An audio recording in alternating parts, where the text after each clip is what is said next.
So hello everyone, and today we'll be discussing a spotter case. It's an antenatal case. So here we have a 23-year-old female with 17 weeks of pregnancy, and this is her first pregnancy, and this is the antenatal scan that I did for this patient, where we can see that there is diffuse edema involving the entire body of the fetus, along with the fluid collection within the thoracic as well as the abdominal cavity, which is very well seen.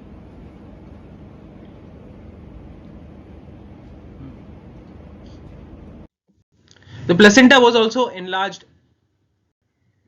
These are the few pics which shows that there is diffuse edema along with the fluid collection within the thoracic as well as the abdominal cavity. So this is the thoracic cavity where there is fluid collection, anechoic fluid collection is present. So this is a case of hydrops fetalis. So hydrops fetalis is excessive extravasation of fluid into the third space of the fetus, which could be due to heart failure, volume overload, decrease oncotic pressure, or increased vascular permeability. But the basic definition of hydrops fetalis is that accumulation of fluid or edema involving at least two fetal compartments, which may manifest as fetal pleural effusion, pericardial effusion, ascites, anasarca, placental enlargement, polyhydramnios, and hepatomegaly. And this fetus almost had all of them. So hydrops fetalis is traditionally divided into two broad groups: immune hydrops fetalis and non-immune hydrops fetalis. Immune hydrops fetalis accounts for a minority of the present day pregnancies where there is feto-maternal blood incompatibility, that is, mother is Rh negative and the fetus is Rh positive, which eventually leads to erythroblastosis fetalis. This usually occurs in the second pregnancy, where in first pregnancy after delivery the mother's blood is exposed to Rh positive blood.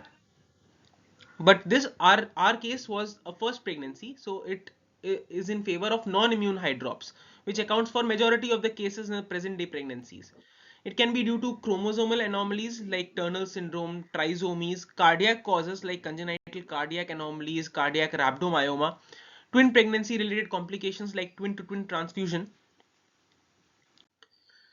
It can be because of in utero infections, torch infections, parvovirus B19 infections, fetal tumors like sacrococcygeal teratoma, placental chorioangioma, inborn errors of metabolisms, fetal hypoproteinemic states like congenital nephrotic syndrome, congenital or fetal anemias, fetal skeletal dysplasias, lymphovascular anomalies like cystic hygroma, vein of Galen malformation, and thoracic and pulmonary abnormalities thought to be because of fetal venous obstruction.